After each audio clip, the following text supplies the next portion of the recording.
Hey guys दोस्तों आज हम बात करने वाले हैं एक 2023 रिलीज्ड हॉलीवुड हॉरर मूवी के बारे में जिसका नाम है बेड रेस्ट। ये कहानी स्टार्ट होती है एक मैरिड कपल डैनियल और जूली के साथ जो बहुत जल्द पेरेंट बनने वाले थे और अपने लाइफ के इस न्यू फेज को वेलकम करने के लिए उन्होंने एक नए घर में शिफ्ट करने का डिसीजन भी लिया था। भले ही घर काफी पुराना था, उन्हें बहुत सारे जगहों को रेनोवेट करना पड़ रहा था, लेकिन घर का लोकेशन बहुत अच्छा था एंड मोस्ट इम्पोर्टेंटली जूली को ये घर पहली नजर में ही पसंद आ गया था। उसने अपने फ्यूचर के लिए जो जो प्लान्स बनाए थे उसके साथ ये घर परफेक्टली मैच भी कर रहा था। तो डैनियल और देर नहीं करता, डिलीवरी से पहले घर रेडी हो जाना चाहिए, इसीलिए तुरंत ही घर को खरीद लेता है और काम शुरू कर देता है। रेनोवेशन मेनली जूली सुपरवाइज कर रही थी। ऐसे में एक दिन एक वर्कर उसे एक ब्रेसलेट देता है जो उसे बाथरूम में मिला था। ये जूली का नहीं था, लेकिन फिर भी उसे पसंद आता है तो वो रख लेती है। रात में उन्हें एक इनविटेशन पे जाना था, तो रेडी होते वक्त जूली उसी ब्रेसलेट को पहनती है। तभी अचानक उसे घर में कहीं से किसी छोटे बच्चे की हंसी की आवाज सुनाई देने लगती है, ऐसे कोई बहुत ही धीमी आवाज में किसी से बात कर रहा हो। जूली आवाज को फॉलो करके बाहर निकलती है तो देखती है उनकी बिल्ली लू एक कमरे के सामने खड़े ग्राउल कर रही है, जमीन पर स्क्रैच कर रही है। क्लियरली वहां ऐसा कुछ था जो शायद उसे पसंद नहीं आया। जूली को देखते ही वो भाग जाती है और जूली समझ पाती है वो आवाज इसी कमरे से आ रही है, मगर इस रूम का फ्लोर कंप्लीटली टूटा हुआ था, इसीलिए वो अंदर झांक नहीं पाती, बस बाहर खड़े सुनने की कोशिश करती है अंदर क्या चल रहा है। ठीक उसी वक्त वहां डैनियल आ जाता है और आवाज बंद हो जाती है। डैनियल जूली को नर्सरी में ले जाता है जहां उसने सारा सेटअप रेडी कर लिया था। उसने एक बेबी मॉनिटर भी खरीदा था जिससे वो लोग अपने कमरे से बेबी को देख सके और उसकी आवाज भी सुन सके। इसके बाद वो लोग जाते हैं पार्टी में। वहां सब कुछ ठीक ही चल रहा था, लेकिन जब एक लेडी उनसे पूछती है ये उनका फर्स्ट बेबी है या नहीं, डैनियल हाँ बताता है, जबकि ये झूठ था। इससे पहले भी एक बार जूली ने एक बेबी बॉय को जन्म दिया था एंड्रयू नाम से, लेकिन वो स्टिल बॉर्न था। जूली अभी तक उस ट्रॉमा से बाहर नहीं आ पाई। उसकी हालत इतनी खराब हो चुकी थी कि उसे कुछ महीने मेंटल इंस्टीट्यूट में भी बिताना पड़ा था। तो फिर से वो जब प्रेग्नेंट हुई, डैनियल ने घर बदलने का डिसीजन लिया फॉर अ फ्रेश स्टार्ट। वो फिर से एंड्रयू की बात उठाकर जूली को हर्ट करना नहीं चाहता था, लेकिन वो तो हर्ट हो ही गई। उसे लग रहा था डैनियल एंड्रयू की यादें मिटाना चाहता है, तो गुस्से में घर वापस आते ही वो ऊपर की तरफ जाने लगती है और ठीक तभी उसे ऊपर के फ्लोर पे एक छोटा बच्चा नजर आता है, जिससे घबराकर उसके पैर फिसलते हैं और वो गिर जाती है। काफी गहरी चोट पहुंची थी जूली को। फॉर्चुनेटली उसका बच्चा जान से तो बच जाता है, मगर डॉक्टर उसे कंप्लीट बेड रेस्ट प्रेस्क्राइब करते हैं। No stress, no weight lifting, no household chores. In fact सिर्फ बाथरूम जाने के सिवा जूली कुछ भी नहीं कर सकती। अब ये सुनने में कितना ही आसान क्यों ना हो, करने में बहुत ही टफ था। कुछ दिन के बाद से ही जूली बोर होने लगी थी। अकेले इस महल जैसे घर में दम घुटने लगा था उसका। ऐसे में एक दिन एक हादसा होता है। जूली जब बाथरूम जाती है तो वहां उसे किसी बच्चे की रोने की आवाज सुनाई देती है, साथ में किसी की हंसने की भी। और जब वो अपने कमरे में वापस आती है, उसे ऐसा फील होता है कि क्लोसेट के अंदर से कोई उसे देख रहा है। तब चेक करने पर तो उसे वहां कुछ नहीं दिखता, मगर रात में यही आवाज उसे फिर से सुनाई देने लगती है। उस रात बाहर बहुत जोर से बिजली कड़क रही थी। उसे रोशनी में जूली को साफ साफ दिखता है क्लोसेट के अंदर कोई है। डर से उसकी हालत खराब हो चुकी थी, लेकिन जब डैनियल चेक करता है उसे कोई नहीं दिखता। जूली को लगता है ये सब उसके प्रेगनेंसी हार्मोन्स की वजह से हो रहे हैं शायद, तो वो ज्यादा ध्यान नहीं देती। लेकिन इसके ऑलमोस्ट 11 दिन बाद फिर से एक अजीब चीज होती है उसके साथ। जूली को अपने गार्डन में एक छोटा लड़का नजर आता है। जूली जब उससे उसके माँ के बारे में पूछती है, वो लड़का अपनी उंगली ऊपर की तरफ पॉइंट करता है। जूली समझ नहीं पाती उसका मतलब, मगर ठीक तभी खिड़की अपने आप ही बंद हो जाती है और वो बच्चा गायब हो जाता है। साथ में जूली को बेबी मॉनिटर पे नोटिफिकेशन मिलता है कि उस कमरे में कोई है। पहले जूली को कुछ नहीं दिखता, उसे लगता है कोई ग्लिच होगा शायद, मगर जब वो ध्यान से देखती है उसे मिरर पे एक औरत का चेहरा नजर आता है जो उसे देखकर ही भाग जाती है। जूली को अपने कमरे के बाहर फुटस्टेप्स सुनाई दे रही थी। तो क्या वो औरत इस तरफ आ रही है? वो उसी वक्त पुलिस को इन्फॉर्म करती है, मगर उनके आने से पहले उसे इस कमरे का दरवाजा लॉक करना था, जो वो करती भी है किसी तरह। मगर इससे जो कोई भी बाहर था, जूली उसे रोक नहीं पाती। उसे सीलिंग पर किसी के पैर के निशान दिखने लगते हैं, किसी इनविजिबल इनह्यूमन एंटिटी के छोटे छोटे फुटप्रिंट्स। डर और टेंशन में जूली कंप्लीटली ब्लैंक हो चुकी थी। वो समझ नहीं पाती है क्या हो रहा है उसके साथ। लकीली तभी घर में पुलिस आ जाती है और सब कुछ नॉर्मल हो जाता है। उनके साथ डैनियल भी आया था और सब कुछ सुनकर उसे ऐसा लगता है कि जूली फिर से हेलुसिनेट कर रही है। उसका ट्रॉमा वापस से ट्रिगर करने लगा है। उसे जूली की फिक्र हो रही थी, तो वो उसके लिए एक केयर टेकर अरेंज करता है डेल्मी नाम से। डेल्मी एक सर्टिफाइड नर्स है। वो पूरा दिन जूली का ख्याल रखेगी और जरूरत पड़ने पर इनिशियल स्टेप्स भी ले पाएगी। लेकिन उसके आने से कुछ फर्क नहीं पड़ता। जूली के आसपास अजीब सी चीजें होती ही रहती है। उसके आंखों से नींद गायब हो चुकी थी। हमेशा एक अनकंफर्टेबल सेंसेशन फील हो रहा था उसे। उसने कई बार नोटिस किया है कमरे का लैंप हिल रहा है और एक रात तो उसे खिलौना भी दिखता है सीलिंग पर चलते हुए। ये एंड्रयू का खिलौना था। तो जब इसके तुरंत बाद ही जूली को फिर से वो लड़का दिखता है, उसे लगता है ये एंड्रयू होगा, शायद अपने माँ से मिलने आया हो। बहुत इमोशनल हो जाती है जूली, लेकिन किसी से कुछ शेयर नहीं करती। डैनियल से तो बिल्कुल भी नहीं, क्योंकि उसे पता था वो उस पर यकीन नहीं करेगा। मगर इसके अगले दिन ही जब वो नहाने जाती है, उसे वही लड़का फिर से दिखता है, जिसके प्रेजेंस से जूली के पेट में बहुत जोर से दर्द शुरू हो जाता है। किसी तरह डेल्मी को बुलाकर बेहोश हो जाती है जूली। लकीली इस बार भी उसका बच्चा बिल्कुल सही सलामत था, लेकिन उसके ऐसे बर्ताव से सभी कंफर्म्ड हो चुके थे कि उसे साइकोटिक अटैक आ रहे हैं। उसे ट्रीटमेंट की जरूरत है। इनफैक्ट डॉक्टर तो उसे हॉस्पिटलाइज करने का भी सजेशन देते हैं, जो जूली को बिल्कुल भी पसंद नहीं आता। तो वो मेडिसिन लेना स्टार्ट कर देती है। इससे फायदा भी होता है। वो पहले से काफी बेहतर फील करने लगी थी। उसकी नींद भी कंप्लीट हो रही थी और साथ में डैनियल के साथ उसका रिश्ता भी बेहतर हो रहा था। ओवरऑल बढ़िया चल रहा था सब कुछ। लेकिन ज्यादा दिन नहीं। एक दिन बिस्तर के नीचे से एक बॉल अपने आप ही बाहर निकल आता है। तो जूली को लगता है जरूर लू खेलना चाहती है, तो वो भी पास करती है। मगर कुछ देर बाद ही उसे लू अपने सामने दिखती है। तो बॉल पास कौन कर रहा है? जूली अपने मिरर से देखती है तो उसे बिस्तर के नीचे वही छोटा लड़का नजर आता है। ये वही था जिसे जूली बार बार देख रही थी और उसका मन कह रहा था कि यही एंड्रयू है। और इस बार लू भी उसके प्रेजेंस से रिएक्ट करती है। इसका मतलब ये जूली का इमेजिनेशन नहीं है, कोई सच में है। इस बार जूली चिल्लाती नहीं, ना डरती है, उल्टा उस लड़के से कम्युनिकेट करने की कोशिश करती है। रात रात भर जग के चीजों को ऑब्जर्व करती है बेबी मॉनिटर के जरिए। उसे कुछ भी करके उस लड़के से कांटेक्ट करना था, बात करनी थी उससे। जूली को सक्सेस मिलने में ज्यादा देर नहीं लगती, मगर एंड्रयू उसे जो बताता है उसे सुनकर जूली डर जाती है।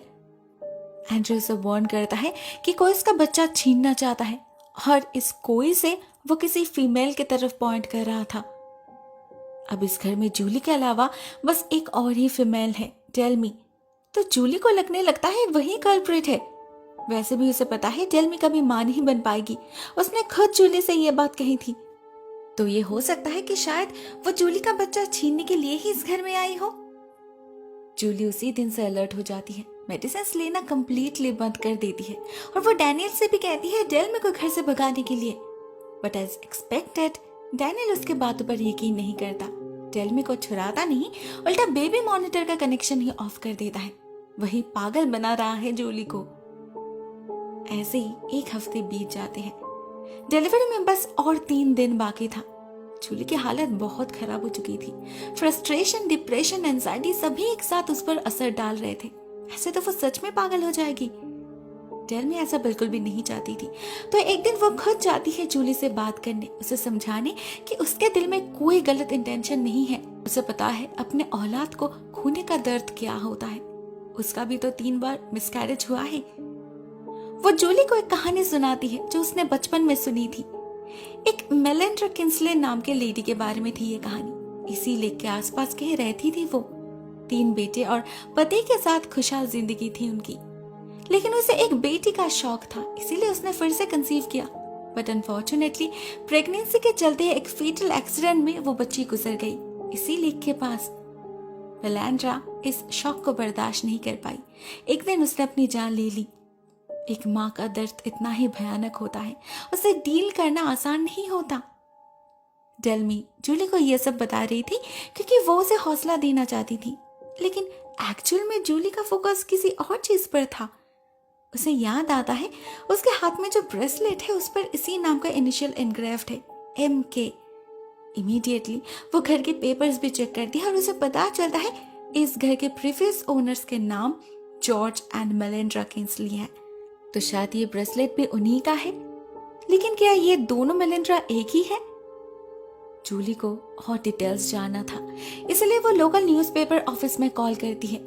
ये खबर काफी पुरानी थी, इसलिए वो लोग तुरंत तो कुछ बता नहीं पाते, मगर बाद में मेल भेजने का प्रॉमिस जरूर करते हैं। इधर रात होते ही जूली को फिर से अजीब चीजें नजर आने लगती है। उसके कमरे का दरवाजा अपने आप ही बंद हो रहा था। बाहर से बच्चों की आवाज भी आ रही थी। वो बेबी मॉनिटर से देखने की कोशिश करती है, मगर वो ऑफ था। तो जूली एक जुगाड़ लगाती है। वो अपना फोन का कैमरा ऑन करती है और क्लीनर के साथ बांध के रिमोट कंट्रोल के जरिए भेज देती है नर्सरी में। वहां उसे फिर से एंड्रू दिखता है। लेकिन जब वो उससे पूछती है कि उसने जिस लेडी के बारे में उसे वार्न किया था, क्या उसका नाम मेलिंडा है, वहां और भी 2 लड़के आ जाते हैं और कैमरा ऑफ हो जाता है। ऐसा लगता है एज़ इफ बाकी वो तो बच्चे एंड्रू को रोक रहा था कुछ बताने से। जूली को फील होता है कोई उसके कमरे की तरफ आ रहा है, कोई अदृश्य शक्ति जिसे देखा नहीं जा सकता, सिर्फ महसूस किया जा सकता है। वो एंटिटी जूली पर हमला कर देती है, उसके बेबी बम को खरोचने लगती है, जैसे वो उसे काट कर बेबी को निकालने की कोशिश कर रही हो। दर्द में जूली तड़पने लगी थी, लेकिन जैसे वहां डेल्मी आती है सब कुछ नॉर्मल हो जाता है। हर बार यही हो रहा था। सबको लग रहा था जूली बीमार है, मगर जूली को सारा खेल समझ आ जाता है जब उसे न्यूज़पेपर ऑफिस से मेल मिलता है। उसे पता चलता है ये दोनों मेलिंडा सेम है। उसने अपने बेटी को खोने के गम से सिर्फ सुसाइड नहीं करी थी, बल्कि उससे पहले अपने 3 बेटे का खून भी किया था, उसी बाथटब में डुबो के जिस बाथरूम से जूली को आवाज आती है, जिस बाथरूम से ये ब्रेसलेट मिला था। मतलब ये सब जूली का इमेजिनेशन नहीं है, सच है। मेलिंडा की अतृप्त आत्मा अभी भी इसी घर में भटक रही है। उसने जरा सेंस कर लिया है कि जूली के पेट में एक बेबी गर्ल है, इसीलिए ही तो वो उसके पीछे पड़ी है। जूली को यह भी पता चलता है कि जिस लड़के को वो बार बार देख रही है वो लड़का एंड्रू नहीं है, बल्कि मेलिंडा का बेटा बॉबी है। वो जूली को अपने माँ के बारे में ही वार्न कर रहा था। जूली सारा खेल समझ चुकी थी। वो डैनियल और डेल्मी को भी समझाने की कोशिश करती है, मगर पता चलता है उन्हें तो पहले से ही इस घर के हिस्ट्री के बारे में पता है, हर एक डिटेल्स। डैनियल ने जानबूझकर इस घर को खरीदा था क्योंकि इसे लग रहा था एक्सीडेंट्स तो हर जगह होती है, उससे कोई घर भूतिया तो नहीं बन जाता ना। वो लोग यकीन करे या ना करे, जूली बिल्कुल श्योर हो चुकी थी क्या होने वाला है। तो वो उसी वक्त भागने की कोशिश करती है घर से, मगर मेलिंडा उसे जाने दे तब ना। घर के अंदर तूफान शुरू हो चुका था। सारी चीजें हिलने लगी थी और सारे लाइट्स भी ऑफ हो जाते हैं। अंधेरे में उन्हें सुनाई देती है क्लोसेट के अंदर से आवाज आ रही है। जैसे ही डैनियल उसे खोलता है उन्हें अंदर एक लड़का दिखता है। ये मेलिंडा का दूसरा बेटा था। वो उन्हें वार्न करता है कि उसकी माँ आ रही है और बिल्कुल छिपकली की तरह सीलिंग पर चढ़ के कहीं गायब हो जाता है। इस बार सब कुछ सबके सामने हो रहा था, तो फाइनली डैनियल उसके बातों पर यकीन कर ही लेता है और डेल्मी और जूली के साथ घर से निकलने की कोशिश करता है। मगर इसी प्रोसेस में डेल्मी की जान चली जाती है। मेलिंडा उसे उठाकर खिड़की से बाहर फेंक देती है। उसके बाद डैनियल की बारी थी। उस पर भी हमला होता है और वो गिरकर बेहोश हो जाता है। बेचारी जूली बिल्कुल अकेली पड़ चुकी थी। उसका लेबर पेन भी शुरू हो चुका था। वो किसी को कॉल भी नहीं कर पाती क्योंकि सारे कमरे के दरवाजे बंद हो चुके थे। उसके सामने पड़ा था तो बस वॉकी टॉकी। तो वो उसी के जरिए कोशिश करती है, अपना नाम और पता बताकर मदद बुलाती है। और ठीक उसके बाद ही मेलिंडा उसे बाथरूम में बंद कर देती है, उसी बाथरूम में जहां उसने सुसाइड करी थी। बहुत चोट पहुंचती है जूली को, उसके सर से खून बहने लगा था, ऊपर से उसका कॉन्ट्रैक्शन भी शुरू हो चुका था। उसी हालत में इमेंस पेन सहन करके वो अपने बेटी को जन्म देती है। लेकिन मेलिंडा वही इंतजार कर रही थी उस बच्चे को ले जाने के लिए। उसके जन्म होते ही वो उसकी सांस रोक देती है, तड़पाने लगती है उस छोटी सी जान को। उसे देखकर जूली भी इक्वली तड़प रही थी। उसे समझ नहीं आ रहा था वो क्या करे, कैसे बचाए अपने बच्ची को। तभी उसे याद आता है इस रूम का फ्लोर फ्रजाइल है, ज्यादा प्रेशर डालने से ये टूट जाएगा। जूली इसी बात का फायदा उठाती है, वो अपने प्रेशर से बाथटब को और पुश करती है जो सीधे जाकर नीचे गिर जाता है। इससे बेबी की जान तो बच जाती है, मगर जूली की हालत खराब हो जाती है। वो हिल तक नहीं पा रही थी। तब तक डैनियल का सेंस लौट चुका था। वो दोनों को एक घर से निकालने की कोशिश करता है, मगर वो पॉसिबल नहीं हो रहा था। तो जूली उसे बच्चे को बाहर ले जाने के लिए कहती है, मगर मेलिंडा से पीछा छुड़ाना आसान नहीं था। उसने मेन डोर लॉक कर दिया था, डैनियल उसे खोल नहीं पा रहा था। जूली हेल्पलेसली सब कुछ देखने लगती है। उसे रियलाइज होता है उसे कुछ करना होगा, तो वो उठकर खड़ी होती है और मेलिंडा का सामना करती है। एक माँ के सामने वो एविल स्पिरिट टिक नहीं पाती। उसे ये घर छोड़कर हमेशा हमेशा के लिए जाना ही पड़ता है। जूली को कोई आइडिया नहीं था उसके अंदर इतनी हिम्मत कहां से आ गई, ये सब उसने कैसे किया। मगर कुछ ही देर में उसे इसका जवाब मिल जाता है जब वो देखती है डैनियल उसके पास ही बैठकर रो रहा है, मतलब उसके लाश के पास। हाँ, जूली मर चुकी थी, इसीलिए ही तो एक सोल से लड़ पाई। जूली एक तरफ खुश थी अपने बच्चे को सही सलामत देखकर, मगर साथ में एट द सेम टाइम उसे दुख भी हो रहा था। जिस बच्चे के लिए उसने इतना कुछ किया उसे वो कभी छू भी नहीं पाएगी। वो बैठे बैठे देखने लगती है पुलिस एंड पैरामेडिक्स उसे रिवाइव करने की लगातार कोशिश कर रहे हैं। तभी बॉबी आता है उसके पास और उसे बताता है कोई उसे बुला रहा है। ये जूली का मरा हुआ बेटा एंड्रू था। एक को खोकर दूसरा मिल चुका था जूली को। वो खुश थी, मगर लिविंग वर्ल्ड में अपने पति और बेटी के लिए उसका मन बेचैन भी हो रहा था। ऐसे में वहां डेल्मी आती है उसे दूसरे दुनिया की तरफ ले जाने के लिए, लेकिन शायद जूली का समय पूरा नहीं हुआ था। पैरामेडिक्स के लगातार कोशिशों से जूली की स्पिरिट धीरे धीरे अपने शरीर में वापस जाने लगती है। वो डेल्मी से कह जाती है एंड्रू का ख्याल रखने के लिए जब तक वो लौट कर ना आए। एट द एंडिंग सीन हम देखते हैं वो लोग अभी भी उसी घर में रह रहे हैं, सभी खुश है। जूली को फिर कभी कुछ अनयूजुअल फील नहीं हुआ, न कभी बॉबी दिखा। मेलिंडा के साथ साथ उनके स्पिरिट्स को भी मुक्ति मिल चुकी थी शायद। दोस्तों, ये कहानी यहीं पर एंड हो जाती है। एक छोटी सी still interesting and emotional story है। मुझे तो काफी पसंद आई। आपको यह वीडियो कैसी लगी? Write down in the comment section. आज के लिए बस इतना ही दोस्तों। Thank you so much for watching this video. बहुत जल्द मिलते हैं किसी और नए वीडियो के साथ। तब तक के लिए टेक केयर, टाटा।